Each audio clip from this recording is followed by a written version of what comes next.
Okay, well, thank you all for coming. And let's start this little shindig the way we should. And now you're invited to sing along as Ed Alstrom plays Take Me Out to the Ball Game.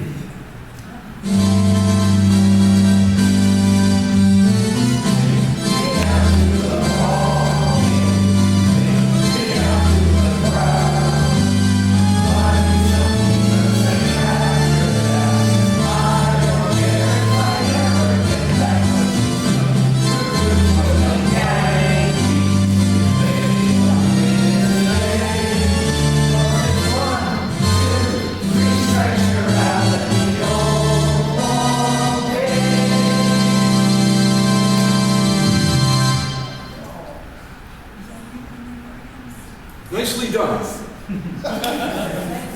My name is Ed Alstrom, and yes, I am in my 21st season playing the organ at Yankee Stadium.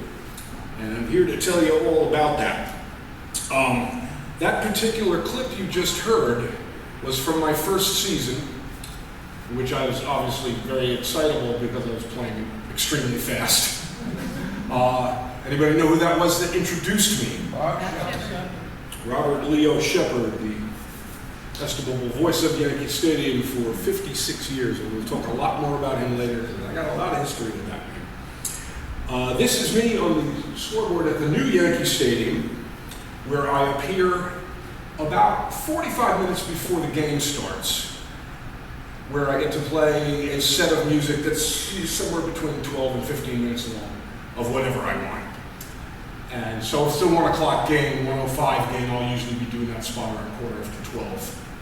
And well, sometimes it's longer, sometimes it's shorter, sometimes it's in different places, depending on what else is going on at that point. And then I'm going to kind of take you through a day and how it goes. So that's me at the old stadium from the beginning of that spot. And what happens is the organ is in a public seating area called Delta Suites, which is behind home plate. That's where the organ is now. And one of the mobile cameramen comes down those 45 minutes before the game and films me for about 90 seconds when I'm almost always playing New York, because I usually open my sets with that as a bow to my predecessor, the great Eddie Layton, and there'll be more on him later on too. So that's the new stadium. This is the old stadium. A little bit different technology on the scoreboards. They were still using light bulb scoreboards at that point. This is a fancy new Diamond Vision board that's about 12th the size of the one that's there now. That was good technology back then. This is from Old Timers Day on sometime in July, I think, of 2004, my first season.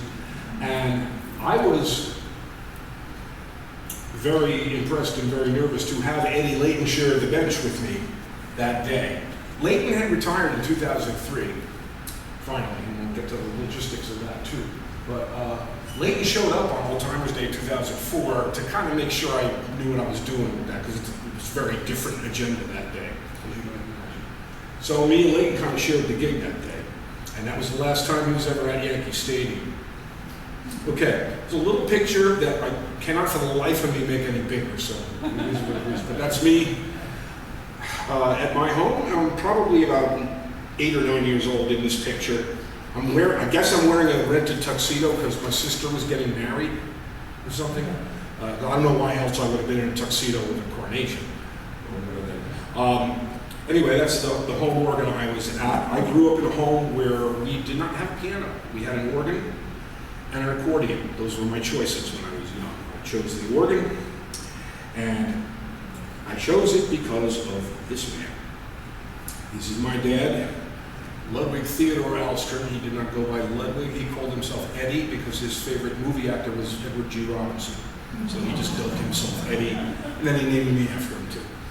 I have 3 older sisters, 8, 9, 10 years older than me, and then I came way later, and he finally got a chance to name somebody Edward. And then have to name one of my sisters Edwina, which I don't think went too well. My dad was a plumbing, heating, and air conditioning guy by trade. And this is him doing what he did.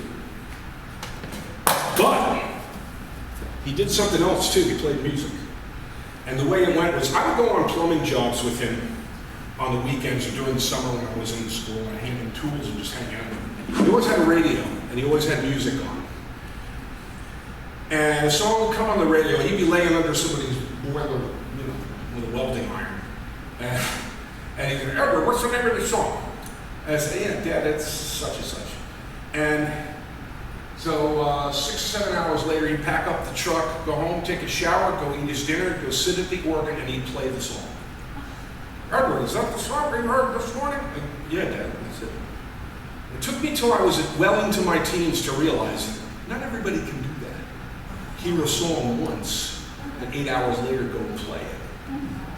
People usually have to learn music or read music. My dad couldn't read music, but he knew hundreds of songs that he just heard and just played. And this guy was a master plumber, all right? I didn't get that gift. I can't hammer a nail in the wall without incident. But thank God I got something from him, and I got the ears. So I was destined to be a musician from the top. My dad never played music for a living. He just did it recreationally. He would do a gig every now and then if anybody asked him to, and he would go play at anybody's party or whatever. And he played organ much in the old style, like Jesse Crawford and Don Baker and those people. And he played accordion really well too. So we grew up with those instruments in the house. I started playing the organ when I was 5 years old. I couldn't reach the pedals yet, but that was my instrument. We didn't even get a piano until I was 12 years old, when he bartered somebody some plumbing services and came home with this player piano with pump pedals. So you would hook the piano roll up to this piano, and you would pump the pedals and make it play. Now, the pedal mechanism was busted, so he grabbed a canister vacuum, hooked it up to the piano, and ran it in reverse. And I did. And here he is playing the real thing. This organ is a Hammond B3 vintage model from 1960. He, again, bartered plumbing services for this organ sometime in the 1970s. This organ is now in my basement and forever will stay there. And he bequeathed it to me. It's probably worth $7,000 or $8,000 now. These instruments have accumulated tremendous value, these old Hammonds. And that's him playing. Now, this is the other important organist in my life. Anybody know who this guy is? This is the great Eddie Layton, who was the organist at Yankee Stadium from 1967 through 2003. Now, what a lot of people don't know is that Layton wasn't made a star by the New York Yankees. He was already a star. Layton was in with that crew of really talented, really great organ players who existed in the pop organ world in the 40s and 50s. This included names like Ethel Smith, Klaus Wunderlich, Lenny D, Don Baker, George Wright, Larry Ferrara, and dozens of others. Layton was right up there at the top of that stratosphere, and he was one of the great ones. And Eddie Layton, left to his own devices, could do things that nobody that I've ever heard, living or dead, could do with a Hammond organ. And Layton's specialty, his real stock in trade, his real secret weapon, was doing sounds that weren't supposed to come out of an organ. So Layton could sit down at an organ and play you a train whistle, birds chirping, heartbeats, car crashes, simulate any instrument, trombone, banjo, guitar, anything. Layton could simulate it on a Hammond organ. It's a decidedly limited instrument in terms of doing that kind of thing. But Layton could do it, and evidence of that is all over his records that he released in the late 50s, most of which were on the Mercury label, some later on the Epic label, and then some Renegade labels along the way. Layton probably had 25 albums out in the late 50s. Almost none of them are available digitally. They were never transferred to CD. I tried to do that because what happened after Layton died is his entire estate got bequeathed to Pace University in New York City because he had relationships with them, and he would play at their graduation ceremonies at Radio City Music Hall, and they named a student center after him. So he was very aligned with Pace University, and I went to Pace University after he died because I have all of those albums, and I said, do you want these like digitized and recreated so we can get them on the market? And they said no. And it's a damn shame because these are amazing organ records, all of them. And you can see he had a way with covers and titles too, right? Better Leighton than ever, okay? And sense of humor. No blues on this cruise. He's holding some kind of an animal there. He's got an actual like little baby leopard on the keyboard at this point. So he was a prankster, but he was a heck of an organ player. All right, so now here's where I come into the picture. 2003, Eddie Leighton stepped down for health reasons after long deliberations. He didn't want to leave. And he kept them dangling until the 2004 season was almost about to start. So about 3 weeks before the season started, in March of 2004, my wife is saying to me, my wife's a very enterprising, go-getter kind of a person, which I'm decidedly not. And she's saying, why don't you go after this? Now, you know, Leighton's retired. You got to go after this job. You can talk about it your whole life. And my dad used to take me to baseball games when I was 7 or 8 years old. And I was already playing organ. And I got to Yankee games and heard Eddie Leighton, and I got to Met games and heard the great James Jarvis, and I said, wow, baseball, organ, I want to do that. So this is a childhood dream of mine. And my wife's like, you got to go get this job. I said, back off, Tiger. First of all, the job was not posted anywhere. There was not like a resume anywhere, and you could, there was not a job description you could send a resume after. So it was very much like a covert operation. Second of all, I didn't know anybody there. So I tell you what, Maxine, you go after her. She went after her. She started making phone calls to random people. She eventually gets through to the head of marketing for the Yankees organization, who puts her in touch with the head of scoreboard operations, who is the guy who's doing the hiring for the new organist. And she chats him up, and he says, okay, have him fax us a resume. Remember fax machines? Yeah. Not fondly, I'll bet. So we fax a resume, and we get a phone call back. Yeah, we'd like to hear him play. So this is now about the third week in March. The season's going to start in less than 3 weeks. I drive into Yankee Stadium. I don't know if you remember the winter of 2003 2004. It was one of the worst we've ever had. Because it was one of those winters where we just had a foot of snow, clear it away, another foot of snow 2 days later, clear it as best as I can, and another foot of snow. And driving anywhere was very, very difficult. And what I was doing for a living at that point was playing in New York City a lot, because I was playing on Broadway and off-Broadway shows. And I was driving to New York practically every night. And there were 12-foot snowbanks everywhere you went and nowhere to park. So it was a miserable winter. So I drive to Yankee Stadium on this occasion that I'm going to actually interview and audition for the job. And there's feet and feet of snow on the ground. And it's about 20 degrees out. So they usher me upstairs to the organ booth, which you see here, where Eddie Leighton held court for those 37 years prior. And I sit down at the Yankees organ in my parka, and it's really, really cold. There's no heat. I said, wow, this alone is pretty cool. If I don't get any further than this is pretty good. So then Eddie Leighton comes over, and he's standing in the doorway, and he's smoking a cigarette, and I am now going to take you through the entire audition. Here is exactly how it went. All right, play me a little New York, New York.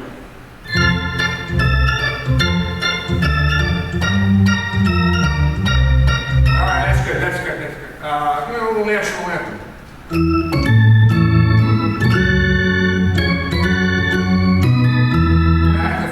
Fine. A little Canadian national anthem.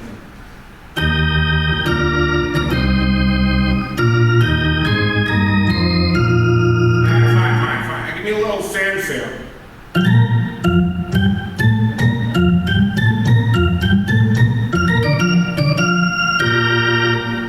Fine. Happy birthday. Okay, that's good. We're done. Really? There's nothing else? That's enough. Fine. He walks away. And the head guy comes back over and ushers me out to the front door and says, okay, we'll let you know. At that point, I didn't know what to think. Okay. About 3 or 4 days later, I'm in Manhattan going to one of my jobs, and my phone rings, and it's Mike Barner, the head of scoreboard of the Yankees. He says, listen, we have a situation here where we have already contracted somebody to play Monday through Fridays, but he can't do Saturdays and Sundays. Do you want to be the weekend organist at Yankee Stadium? I wanted to say, I'll pay you to let me do it once. But I said, I will very happily take the position. So about 2 weeks later, I started. And here I was.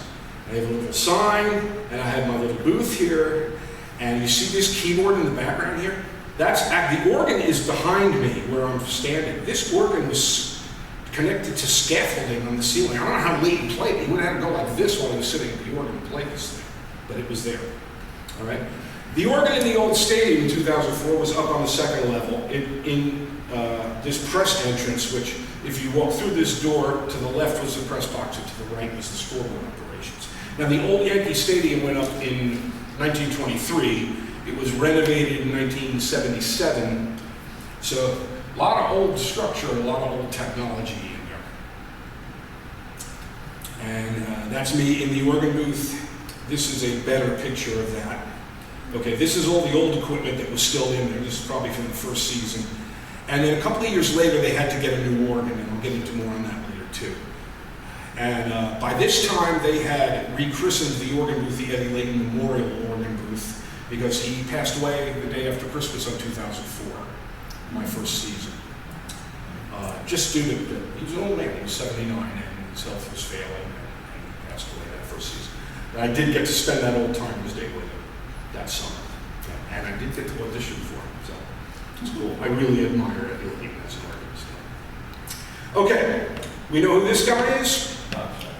That is Bob Shepard, the public address announcer at Yankee Stadium from 1951 until 2007. 56 seasons he held that position. Bob Shepard's first game as public address announcer for the Yankees, Joe DiMaggio and Mickey Mantle were in the starting lineup. Wow. It was DiMaggio's last season and Mantle's first. Mantle was playing right field. Correct? Am I right, Paul? Mantle played right field. DiMaggio was still playing center. He was on his last legs. And that was Shepard's first season doing not only the Yankees, but the New York Giants football team as well, which played at Yankee Stadium. So Shepard did both of those gigs. He was a speech professor at St. John's University. Hence his flawless elocution and insistence on doing things the right way verbally. This is Shep, as we called him when he wasn't around. When you were in his presence, you called him Mr. Shepard. Not because he demanded you to do so, just because he commanded that much respect. And this is me and Shep with my two daughters who are now 35 and 30. So that tells you how long ago this picture was taken. Wonderful man, and again, I will get into a lot more about him later because he was a doozy. Okay, and again, this is the old stadium and me up on the scoreboard for a pregame spot. Remember this guy? Yeah. Freddie says. Freddie Shulman, one of the great Yankee fans, a very unique thing that he brought to the stadium was quite simply a frying pan and a big spoon. So he brought this big cast iron frying pan and a giant spoon, and he would hand it to fans and then whack the frying pan with the spoon, which created quite a racket. That was Freddie's whole game. That's what he did. That's his whole thing. And he printed this fabulous newsletter, published infrequently. I never knew when one was going to come out. And it's a cute little newsletter. He distributed it for free, and he let the fans bang his pan. Freddie Shulman, one of a kind, he passed away in 2011, I believe. And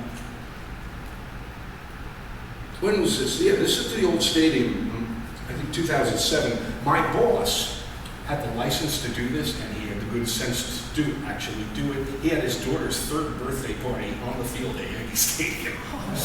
So that's how this picture got taken. So one night, him and his friends and the people that were invited, we just had a big birthday party in the suites downstairs, and then we went out to the field and just hung out and went all over the field. And that's me and my wife on the field that night. This is the facade I used to walk under at the old stadium every time I entered the building. We went through the press gate, and we parked in a lot that the players also parked in. So this was the only instance in my old tenure there that we ever saw the players. because we're normally kept pretty shielded from them. But sometimes we would run into guys, they'd get there the same time we did, and we were walking in together, we'd say hello, or whatever. But I'd always walk under this sign, the great Joe DiMaggio quote, "I want to thank the good Lord for making me a Yankee." And every time I walked into that, I just felt a sense of pride.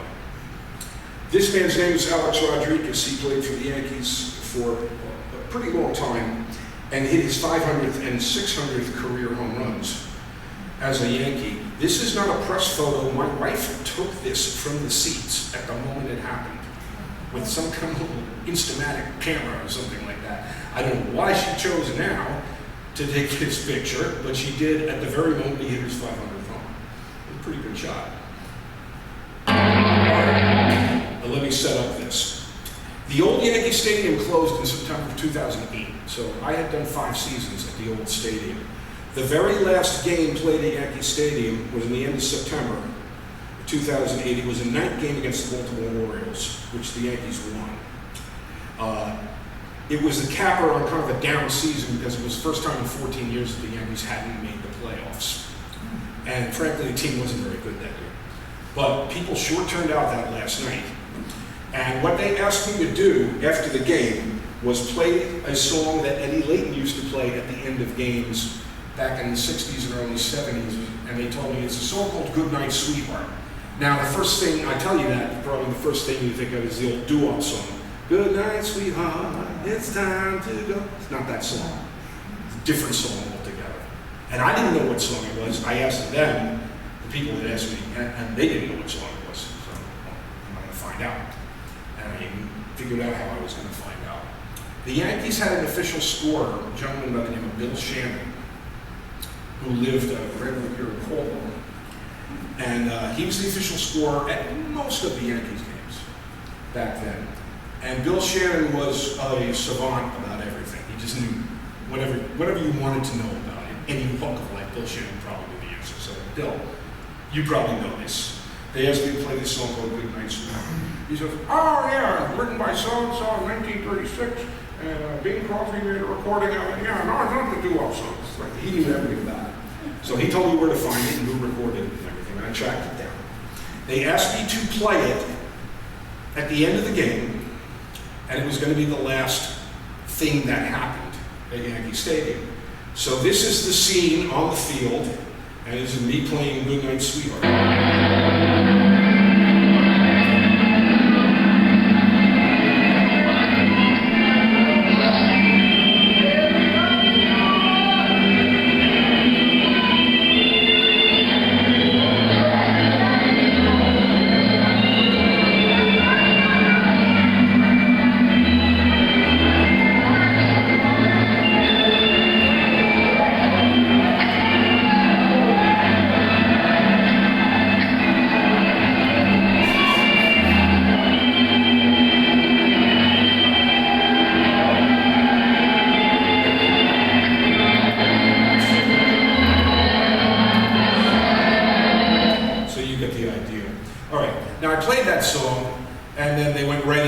Sinatra's version of New York, New York, which they had to play about 100 times because nobody left.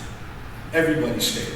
They just couldn't get enough of the vibe. They wanted to sit there all night and just take in the last moments they were ever going to be in the old Yankee Stadium. Okay, so finally, about an hour and a half later, people started filtering out. They couldn't throw them out. People weren't going to leave. So finally, this place starts to empty out, and we're hanging out in the scoreboard booth, having a party, and then we all get to go on the field. I had this wonderful idea that I was going to bring a little cup down there and get a little bit of dirt off the pitcher's mound. So I got down there, the pitcher's mound was completely bald because Mariano Rivera had been out there with 2 buckets and a shovel and cleared every speck of dirt off of that pitcher's mound. There was nothing left. Okay, so we had to get some dirt from the warning track or something. So we ran around the field for a while, and then we went to a bar, and then we went to another bar. I wound up getting home at 6 in the morning that night. It was quite an event. And then we were off to the new stadium. Okay. The new stadium was built on the site of the municipal park that was across the street from the old stadium. And now the municipal park is where the old stadium was. So the new stadium went up just in time for 2009, which is the last time the Yankees were in a World Series. So they christened the new stadium with a World Championship. And I'll take you through a day in what the organist does here. So this is the garage I park in. It's right adjacent to the employee's entrance. I have a pass to get into that garage, which saves me $35, $40 a day in parking, which is one of the parks I have. And it's right next to this gate, which is gate 2, which is where all the employees go in through. We'll go into this lobby. This is a rotating placard of Babe Ruth, and it also rotates to Joe DiMaggio with the vote. I want to thank the board for making me a Yankee, so I get to walk under that in the new stadium as well. Over here is what seems like a little tiny statue of George Steinbrenner. You'd think it would be like 3 times the size it is, but I guess it's actual size. He wasn't the tallest guy. So I go up these elevators to the second level, and I get out, and I make a right-hand turn, and I walk down this hallway, and the field is on my left as I'm looking down, so I can usually see guys out shagging flies or taking batting practice or whatever. I go down and through this doorway, which leads to the press box. So this is where the writers go, sit in their assigned seats and write their stories. The official scorer actually sits over here where this guy is. That's where the official scorer sits and scores the game from. And these are some of the seats there. Good views of the game. Right? This is our cafeteria up in that area. It's called Shepherd's Place, named after him, obviously. And we can go in there and eat to our heart's content for $5, which is a good deal. Look at that, a chalkboard. It's still there. It's the one from the old stadium. They brought it over there. They got chalk somewhere. I guess you can still get chalk in a race or someplace. And the lineups are up there every day. There's somebody actually scrolling out those names in chalk every day. And we swipe our little cards in here so they know we're on the premises. And then I go through this door and I'm in the scoreboard area, okay, in which a variety of functions take place. The main one being the scoreboard operation itself, which is at the end of that hallway. Now, there's about 15, 20 people in this booth doing various dedicated functions. These guys are the producer and the director. So the director is manipulating equipment while the producer is calling the shots, actually, vice versa. The director is telling the producer which buttons to press, which camera to go to, which shot he wants to see, which shot is next. And that's running the entire game, and pre-game as well, okay? There's a guy in this booth who does nothing but balls and strikes. He's the balls and strikes guy. So when you see BSO, balls, strikes, and outs, there's a guy who does just that, nothing else. There are guys doing character generators, there are guys doing replay, there are 2 or 3 audio guys, and there are guys up front doing, there's just people, wall to wall, doing all kinds of different things at a very, very fast pace. Now, this gentleman is Paul Olden, who is the new public address announcer at Yankee Stadium. He is now in his 15th year, I think. He started in 2009. The booth Paul Olden is in is where the organ used to be when the new stadium was built. From 2009 to 2012, we were in this booth, which is directly behind home plate on the second level. It's a dream seat. It's the best seat in the house. All right, so the organ used to be in here. Starting in 2013, I think it was, they farmed us out to Delta Suites, which is a public seating area right below this. I don't know if we were barters in some kind of swap for food or something like that, but anyway. We wound up at Delta Suites controlled and wound up with our booth. Anyway, he's a very nice man. He's a very competent announcer. The irony about Paul Olden getting this job is 27 years prior to that, in 1992, Paul Olden was the Yankees play-by-play guy on TV for one season. And I remember him having that job. He just kind of appeared, and he had his new voice in there. He was quite good. And then, I don't know what happened the year after that, but he wound up in Florida because 5 or 6 years later, I was on business and I was in Tampa and I'm driving around and flipping around the radio and I get to the Rays game. They were like a brand new team at that point. And the Rays game is on the radio, and who's doing play-by-play? Paul Olden. And he was the Rays play-by-play guy for a number of years. And then he wound up getting Shepard's gig as the public address announcer, and lovely man. And also the radio and TV announcers are on this row. This is the WFAN booth, and if you go in there, you would see these two people, my buddies, Susan Waldman and the recently retired John Sterling. John Sterling, at 85 years old, was still calling Yankee games early this year, as good as ever. I don't know if he could do anything else in life, but he could, when you put him behind the microphone, he sounded like he was a 35-year-old man. He'd be walking around and doing other stuff. He began to realize, I can't get here anymore. I can't walk around. You put me behind the microphone, I'm fine. Announcing the games is nothing, was his quote. It was the rest of life that was plaguing him at 85 years. And so he just decided to walk away from it at that. And he certainly deserves that. He was the Yankees play-by-play guy on radio for 35 seasons. Prior to that, he had done a bunch of teams. He had been in broadcasting for over 60 years. I remember him doing New Jersey Americans games. The New Jersey Americans were the predecessors of the Nets in the ABA. I remember Sterling doing some of their games when I was a kid. And Sterling had one of the very first radio talk shows on sports in the New York area. It was on WMCA in the early 70s. So Sterling had quite a history. Lovely man. And Susan Waldman is still there and doing her thing. This is the Yes TV booth where Michael Kay is with his minions. So, after I go to the control room each day and I pick up my things I need to get through the games, cue sheets and agendas and stuff, I go down these steps, I look at the field, and I go into this area called Delta Suites. Through these doors, make a right-hand turn, there's the organ.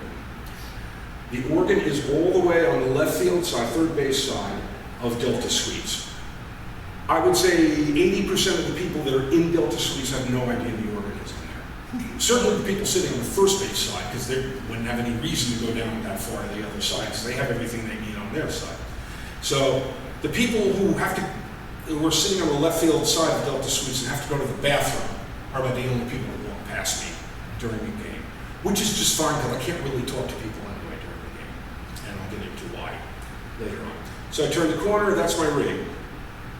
All right, now, this is a Hammond organ that the Yankees acquired in 2007 because the old organ at Yankee Stadium got wheezy and unreliable, and it was impossible to get parts for it or to fix it anymore. So they had to abandon it and just get a new organ. So they got this newfangled digital Hammond. Actually, Hammond Suzuki was formerly the name for this organ because they were made in Japan. They're all digital, but they're really good organs, and it's a convincing Hammond sound, and it does a lot of things. On top of it, we have this Yamaha keyboard, which I use for drum rhythms and sound effects and special things. And this is my lifeline to the game. That's the organ. That's the Yamaha. And without this, I don't have any idea what's going on in the game. When I was upstairs in the booth that Paul Olin was in, or in the old stadium when I was also in my own booth behind home plate, I could see everything on the field except the right field foul pole. It's the only thing I couldn't see. Now sitting in Delta Suites, looking out the window, the only thing I can see is the right field foul pole. There it is. So I can't see what's going on in the game in real time, in real life. So I'm reliant on these monitors. These two will give me views of the game. This is the Yes feed. So that's just like watching TV. Okay. This down here is called the center field camera, which I have the pitcher and the batter, which is incredibly useful until the ball is hit, and then there's nobody there. Everybody evacuates to field the ball. So, and then on this quadrant, I now have the pitch clock, which has introduced a new wrinkle into my routine. And down here I have the scoreboard, so I know what the score is and what the count is and such like that. And I'm wearing this big old headset here, and I'm in contact with the guys up above me in the scoreboard booth, and that's how I get through the game. So I'm used to it by now, that's what I do. And this is a little control panel, so I can pick and choose who I want to hear. That's talking upstairs, and this is another little drum machine I use for some hip hop and rap type of stuff, which has become increasingly popular out at the stadium. This is Delta Suites. If you're lucky enough to have seats there, they cost about $350 a game. They're generally gobbled up by corporations, and Delta Suites is quite often occupied by people who have very little cognizance that they're in a baseball game, or what's supposed to happen at a baseball game. They're just there because I went to a Yankee game and I sat in Delta Suite. Anyway, it's a lovely place. Kind of looks like a big Hilton lobby or something like that. We have these fabulous soft drink machines. We have this fabulous coffee machine which works about half the time. It's usually broken, but when it does work, it's really good. We have a sushi bar there. There's all kinds of different places to eat, and chicken fingers and hot dogs and hamburgers and all kinds of stuff. And there's this lovely outdoor patio, which when it's not raining is even better. And you get these bistro tables, so people that get there early enough can camp out on these bistro tables and sit there and watch the game. The only issue is when people hit foul balls back there, you better be paying attention. Those foul balls come back there hard. All right, and this is the view from part of Delta Suites. Now these seats on the second level behind home plate, they didn't exist in the old stadium. There were no seats there. I remember going to the old stadium when I was a kid, and you'd sit in the loge, which was the second level, but you'd be sitting to one side or the other of the press box, because that's what occupied that space. Now there's seats there and press boxes above them. And for my money, these are the best seats in the house. Right behind home plate on the second level, you can see everything. It's beautiful. So the reason I go up to the scoreboard booth is to pick up this sheet that is an agenda of everything that's going on prior to the game to the minute, and it is executed to the minute, all right? So it's like 2 hours or at least an hour and a half before the game, everything that's happening, so everything you see on this. This happens to be from the one World Series game I ever got to play in 2009, which is game 1. All right, so you see, there's these videos that go on, and here we are, 6:35 to 44. I got my spot shortened to 9 minutes on this particular occasion, because as you can see, there's a lot going on. This is a 2-page sheet. I don't let you see the first page of it. But Ed Alstrom plays organ, blah, blah, blah, and goes on and on and on. And So there's the first pitch thrown out. Oh, I have to play a little organ flourish after that. So this guy throws the first pitch, and I have to go.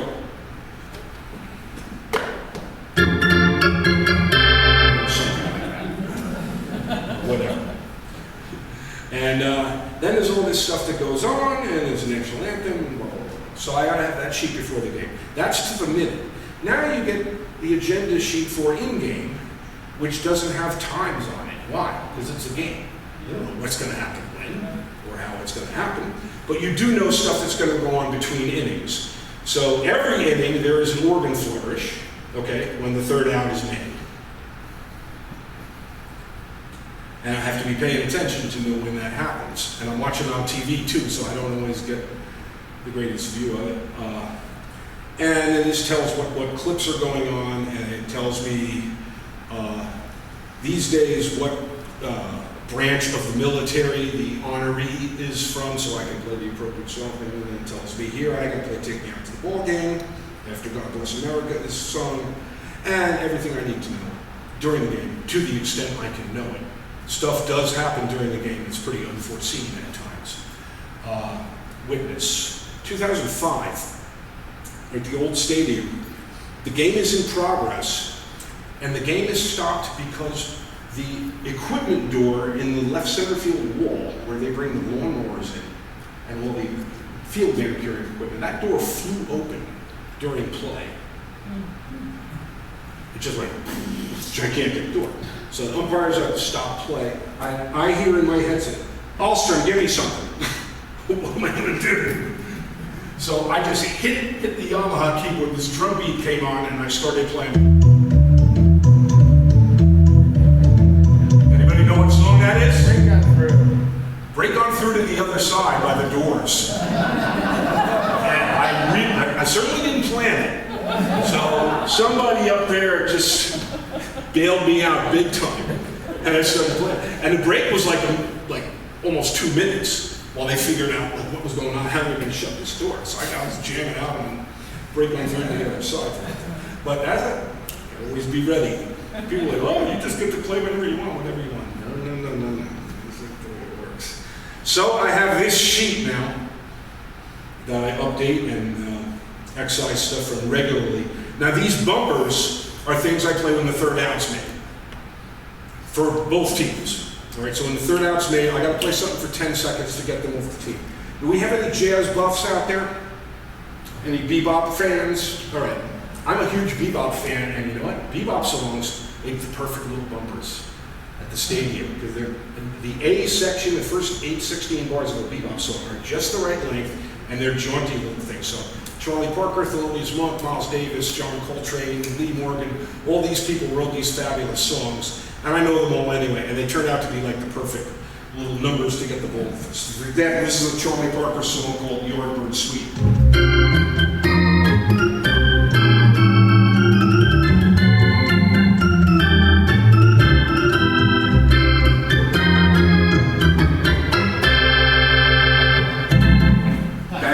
Video comes on. So it just works perfectly. These are the old style cheers, okay? So if you look at these, Let's Go Yankees, this obviously.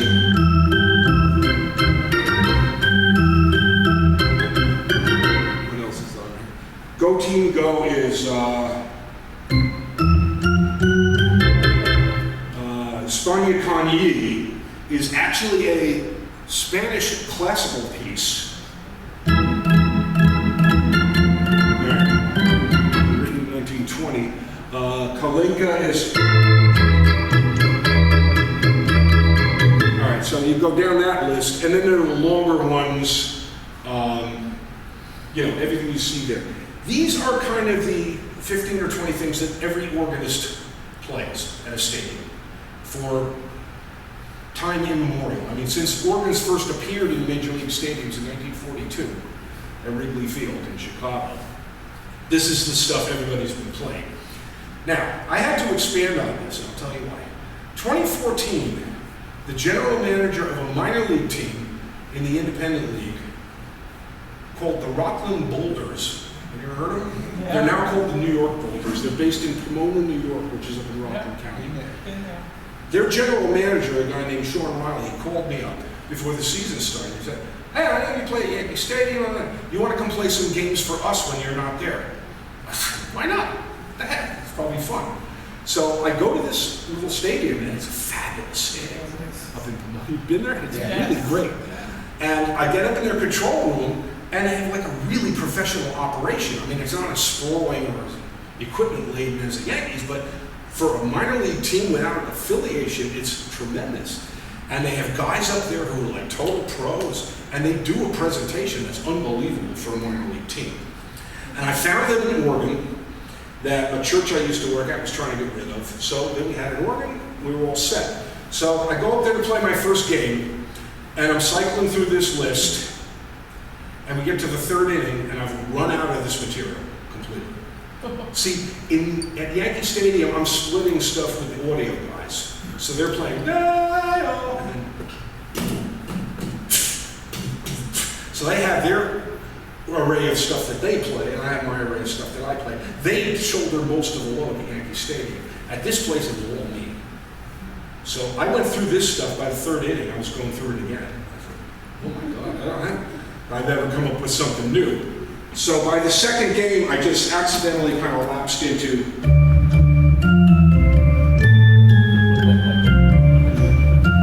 And then started playing. And I just put a bass drum banging behind it, and it was a perfectly good pump-up. So I said, okay, here we go. And a list of rock and roll licks. That doubles my repertoire now. Okay? And now, there's all these rap songs and hip-hop songs that have pretty juicy instrumental hooks. And I consulted with my daughters. They said, oh, you got to play these 50 Cent songs and this Kanye song and this thing like that. So I checked them out, and they have like really pronounced, really hooky instrumental lines. So I have a whole list of those as well. Now, last year, all of a sudden, when I was not playing in the tops of innings, almost ever, when the other team was batting, I used to just walk away, go get a hot dog or something. I knew I wasn't going to be playing. Last year, they said to me, we want you with two strikes and one out on a batter to play something ominous. Okay, what's ominous? That's ominous. That's pretty ominous. So, again, there were games where, there are some games that hardly happened at all, there's some games that happened every inning. So now I had to put together a list of ominous material, and I have other stuff that I have a stack of like classical pieces and stuff, so I'm ready for this stuff.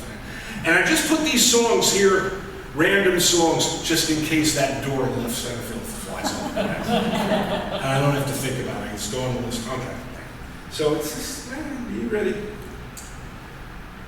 This is what they call the Great Hall, which is the main entrance on Jerome Avenue that a lot of people come in through. And a friend of mine took this shot from down there and texted it to me. And I'm like, wow, I had no idea I was down there. And there I am playing the pregame spot, so that's about 45 minutes before the game, right?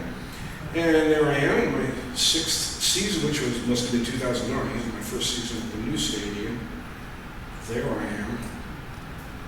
There I am with the World Series trophy in November, after they won the World Series and beat the Philadelphia Phillies in 6 games. And this shot is from the traditional ride down the Canyon of Heroes. Okay, now the Canyon of Heroes is a stretch of 10 or 12 blocks in the southern tip of Manhattan, ending at Battery Park, where teams that win championships in New York get aboard floats and they ride down this canyon, and quite a few people turn out to see it. This is the view looking out one side of the float we were on. Right? 250,000 people there, it was insane, right? So it wasn't just the players and the officials, they invited like the scoreboard crew and people from other areas of the stadium, and ticket people and stuff, and we all had our own floats. So naturally the players go down first and people go insane, all right?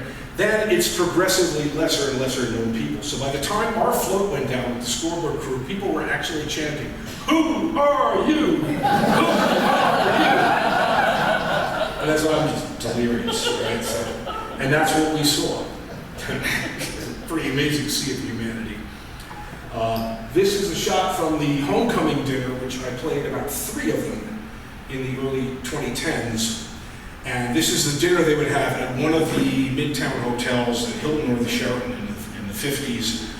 And they would have a big dinner in the ballroom, and they rented an organ and put it in there, and I played during dinner. The 3rd year I played it, this guy turns up. Right?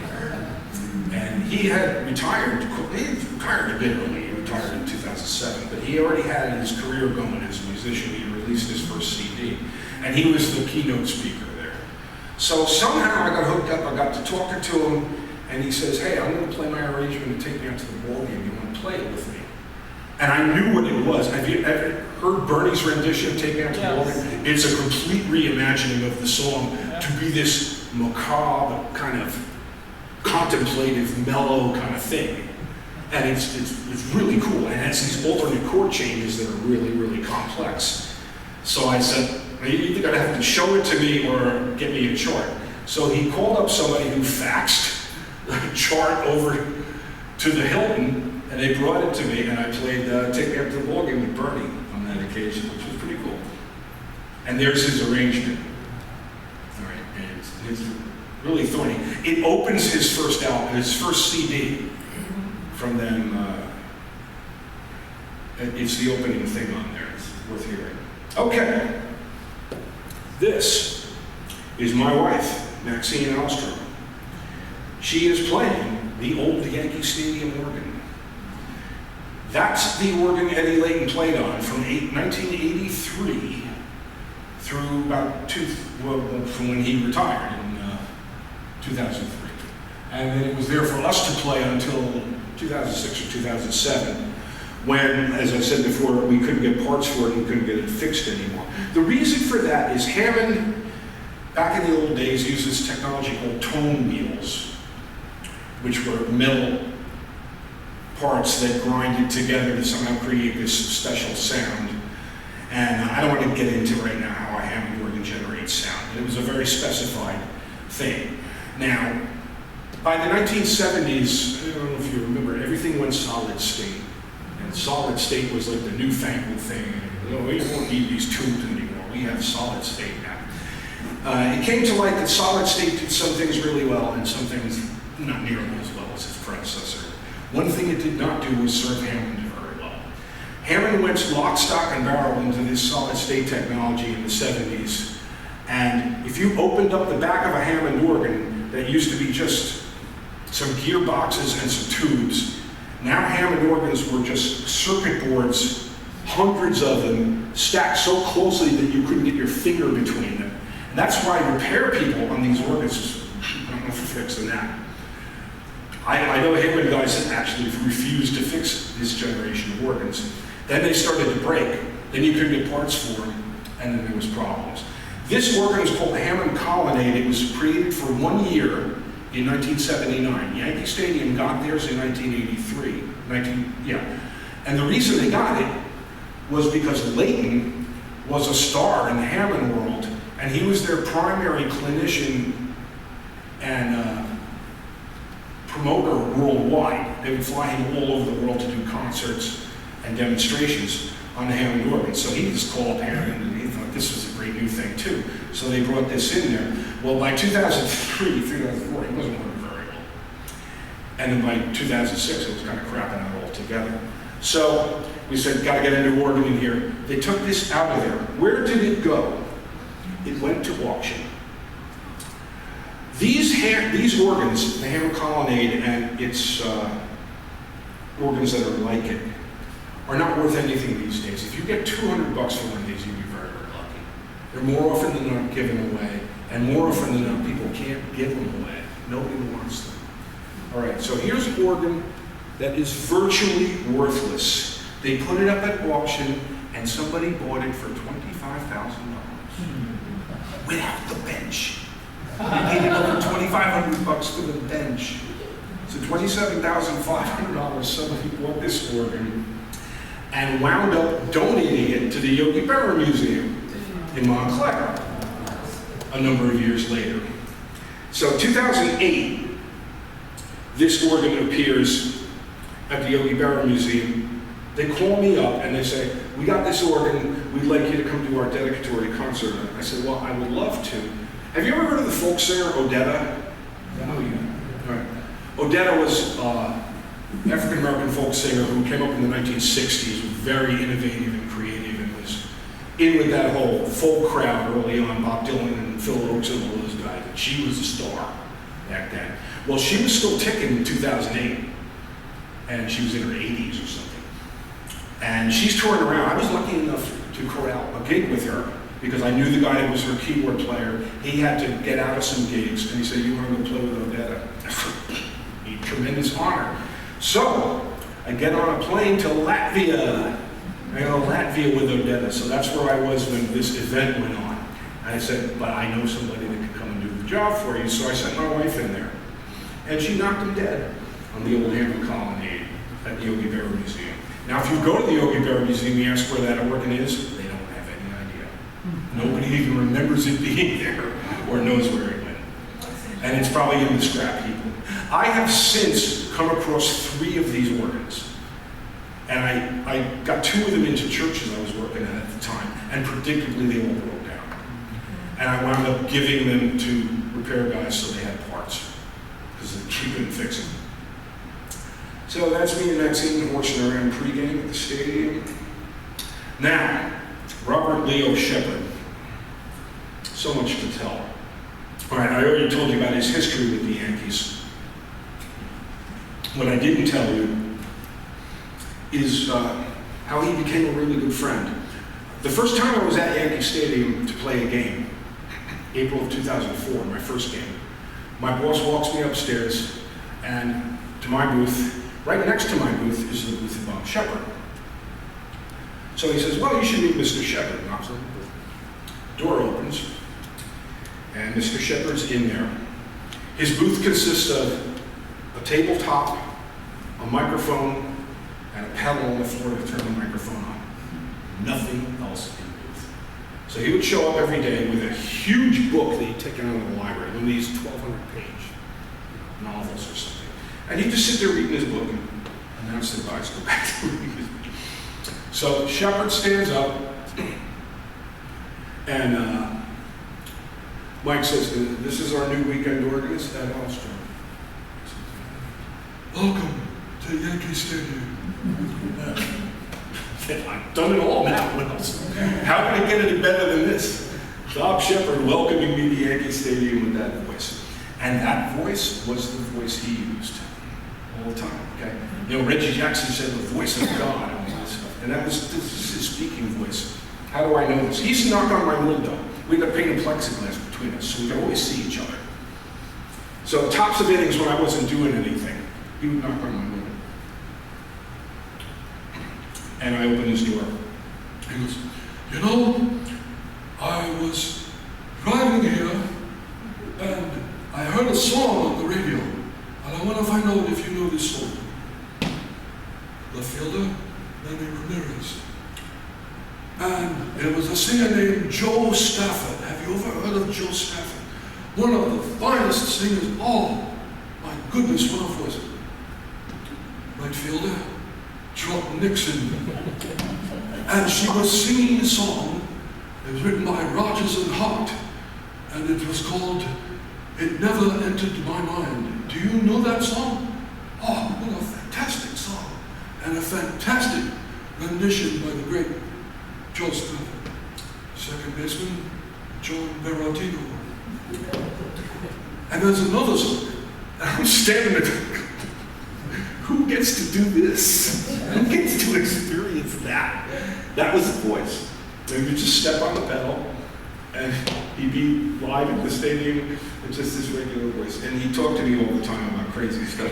One time he corrals me before the game, and he goes, "I've written a poem. Would you like to read it?" I said, "Of course." And he hands me this poem. This is in 2004. The Yankees had a pitcher named Kevin Brown, who had a bad game, went into the clubhouse, punched a brick wall, and broke his hand. Okay?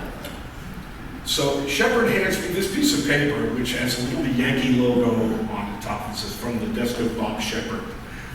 And it says, "Oh, Kevin Brown let his team down when he fractured his hand on the wall. Better instead he had fractured his head, then it wouldn't have mattered at all."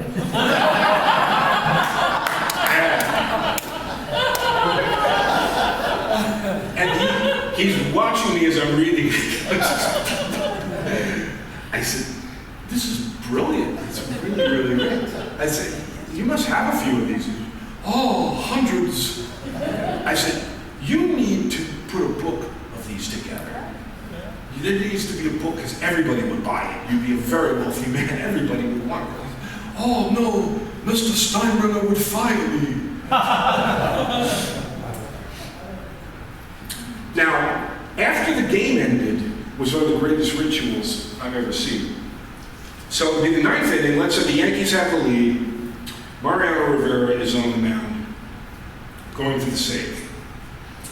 So Shepard stands up, puts his coat on, grabs his book, and he's sitting and he's announcing the first two batters who invariably make outs because Rivera got everybody out. So with 2 outs, he leaves the booth. And when he looks out the door, he's got one hand on the doorknob while the third out is about to happen. If the third out doesn't happen, I hear the door open.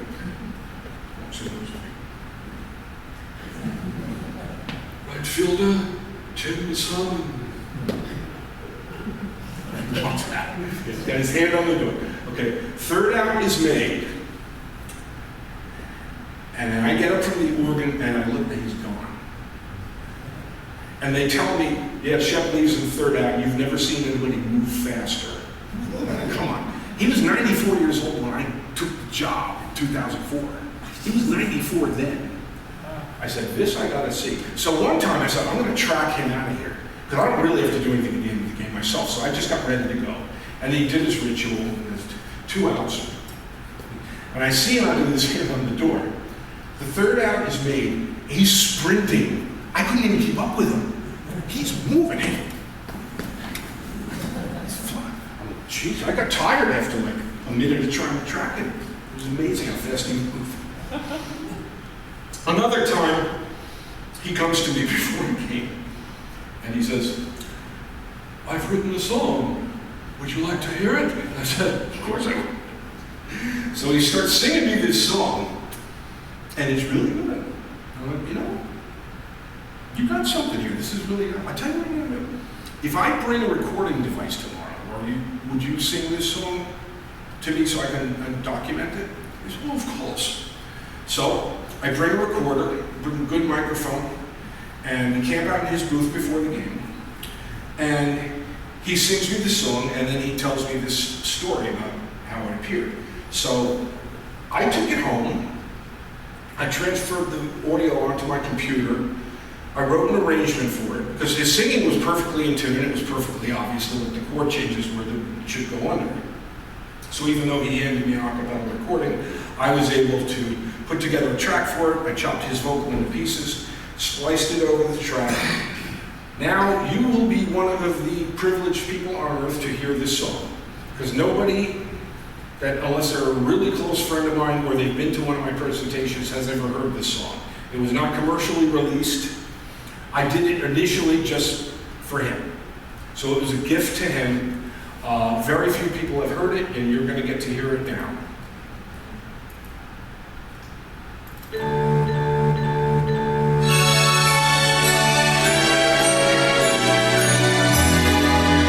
Seeing the Caribbean. I hope I'll be seeing the Caribbean moon with you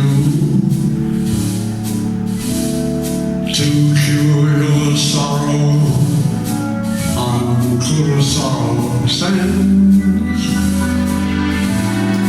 I'll see you later at our equator rendezvous. Through tropic nights I'll hold your loving hand, while the gentle breeze is sighing through the softly swaying palms. I'll waste no time on love songs, 'cause I'll hold you in my arms.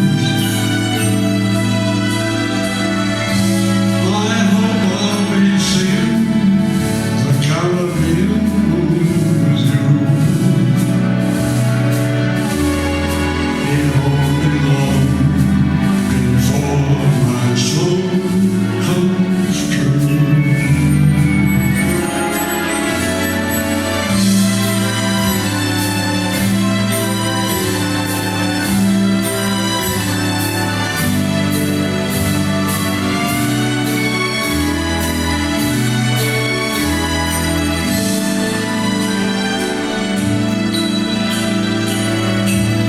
I hope I'll be singing the Caribbean moon with you. It won't be long before my soul comes true.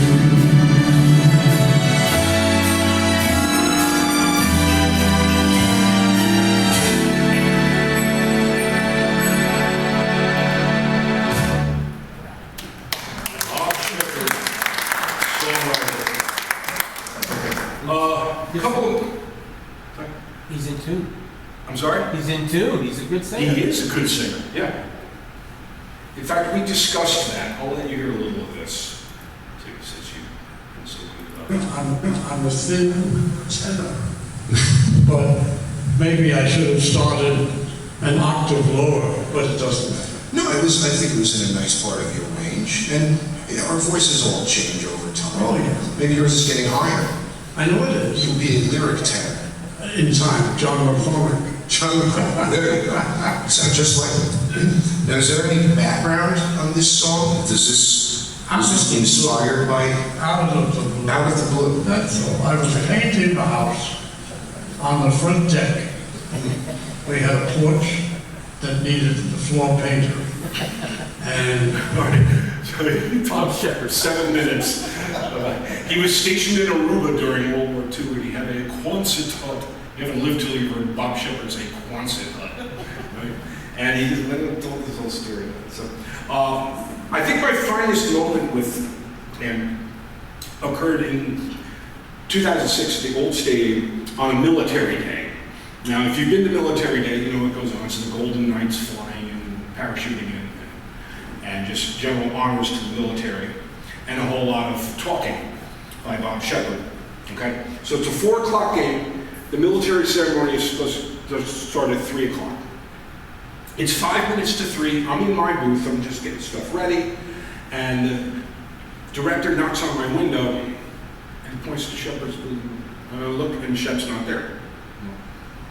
Now, back in those days, the old stadium, you had to go take an elevator and go 2 floors down to get to where our food was. So that's no doubt where he was. So we let it go. Now it's 30 seconds before 3 o'clock. Directors. And I don't know why I did this, or it's not in character for me, but I just did it impulsively. Is it? Go. So I go next door. Somebody meets me there with a script. This is a 3-page read, folks. It's 3 pages. So I'm speed reading this thing. I sit at Shep's desk,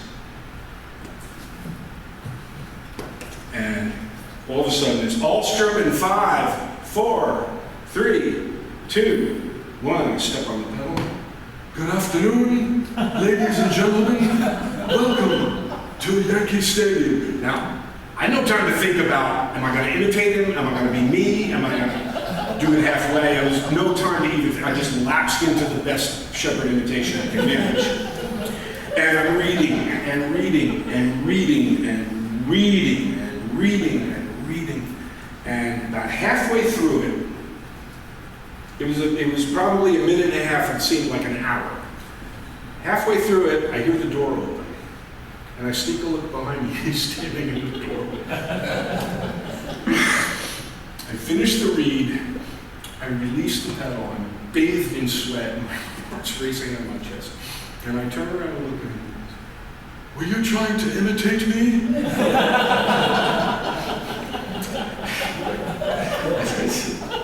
I don't even know what I said. Anyway, that happened too. All right. And now he became really physically unable to do the job during the 2007 season, and kind of like Sterling, he just couldn't manage the commute anymore, and just walking up and down the stairs and all that. And he just stopped doing games, and he bequeathed most of them to a guy who was his protege by the name of Jim Hall, who sounded very much like him and was also a speech professor at St. John. Shepard was kind of Jim Hall's mentor.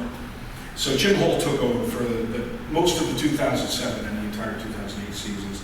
And that was the end of the line for Bob Shepard. He had left the Giants job about 2 years before that. So I think 2005, he stopped doing the Giants games. And then he stopped doing the Yankees games in 2007. 2009, when the stadium was open, he was just unable to get around. And with good reason. He was 99 years old at that point. All right? So we called him at his house. We had his phone number. He lived out on Long Island. And we called him up on what we thought was his birthday, which was really like a government secret. I mean, nobody really knew when his birthday was, because there was all kinds of rumors as to what it was. But somebody on staff said it's probably October 10th. Okay. So we called him up on October 10th. We're talking to his wife, Mary, for like 10 minutes. We're just gabbing. And she says, okay, all right, I'm going to go get Bobby. She was the only person on earth that called him Bobby. Nobody else dared call him Bobby. He was Mr. Shepard to everybody. But she called him Bobby. And we're sitting there waiting for him to shoot the phone. And all of a sudden we hear a voice on the other end of the phone. Do you know that I'm 99 years old today? I said, oh. We thought that's why we're calling you. Wish you a happy birthday. And then we talked to him for like 20 minutes. And he was just one of the most amazing human beings I've ever met, and a profound talent. And he passed away in July of 2010, about 3 months short of his 100th birthday.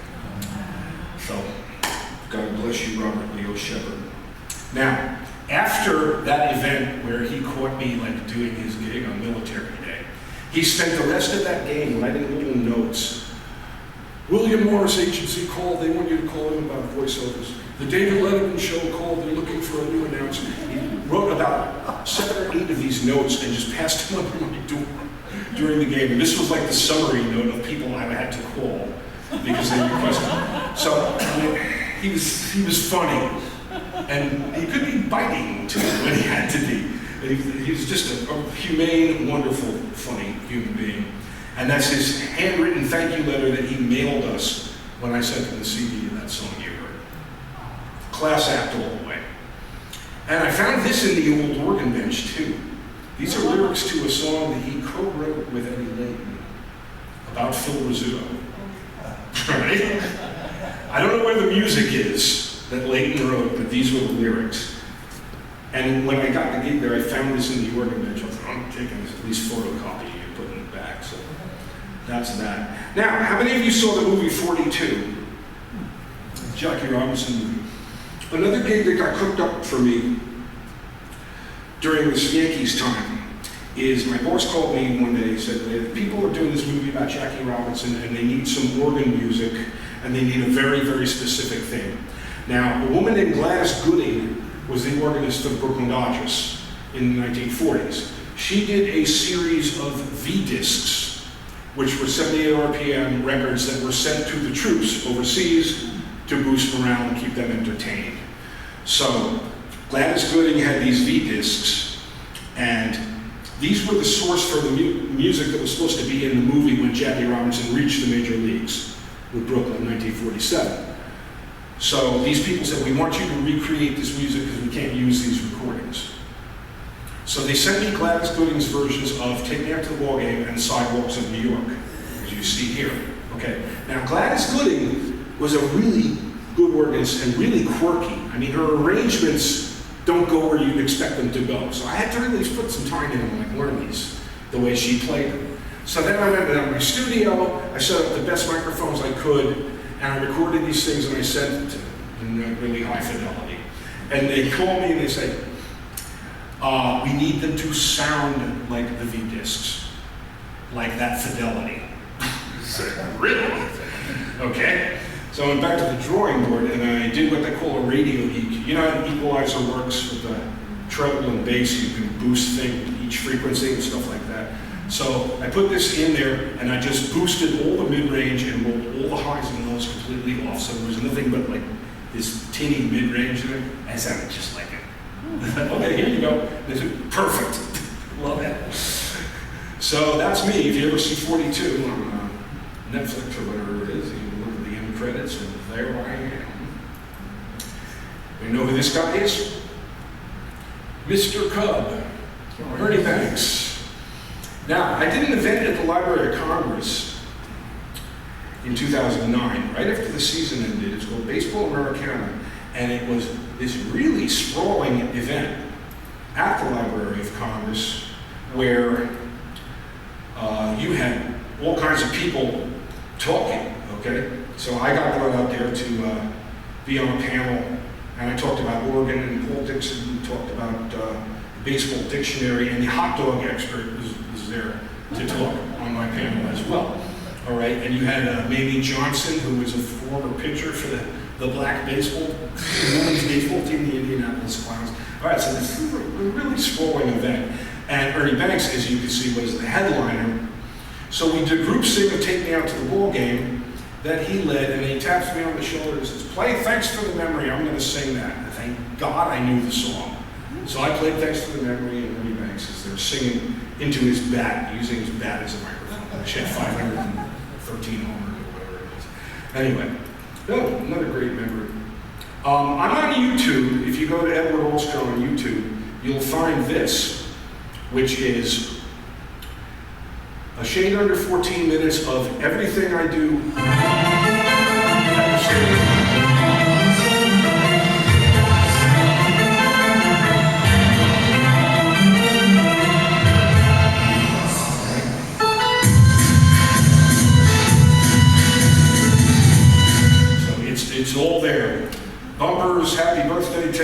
ball game, the whole thing. I just taped myself playing for like 2 whole games and just cut it all into there.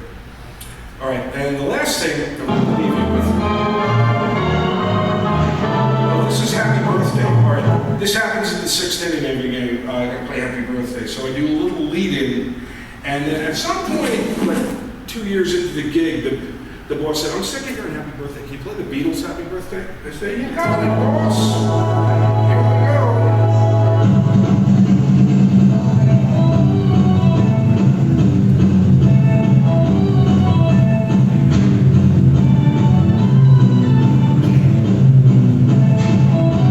And they're scrolling all the names of people's birthdays it is after the corner. So here's an interesting moment. Now, when a Yankee player hits a home run, if you've been at the stadium lately, there's this great din of noise, most of which is created by the guys in the audio booth, but what the organist has to do is lay a fire engine siren in there. I do this by holding down 2 notes on the synthesizer and using this wheel on the left, it's called the pitch bend wheel. To bend the note up? Sorry. So that happens when there's a Yankee player hitting a home run. And you can hear it in the middle of all this other noise. And people running the bases, the guys running the base, people are going crazy and stuff. So what happens here is pretty unique because on a rare occasion, they'll send a cameraman down at the end of the 1st inning and they'll pop me on the screen for a song for about a minute, which is pretty cool. So here's the cameraman, Eric Capstick, and if you've been to Yankee games, you've seen this guy out in the stands. He's everywhere.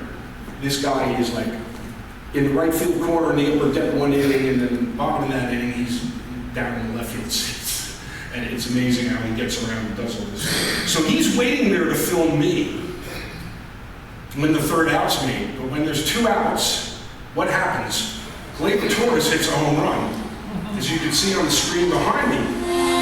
So all of a sudden, I look at Eric's face, he's like, "Let's go." And watch the screen. Gleyber's taking his time. Siren. This is why I do it manually, so I can track it going around the bases. I'm looking at it. He hadn't even crossed on the plate yet. There's the siren.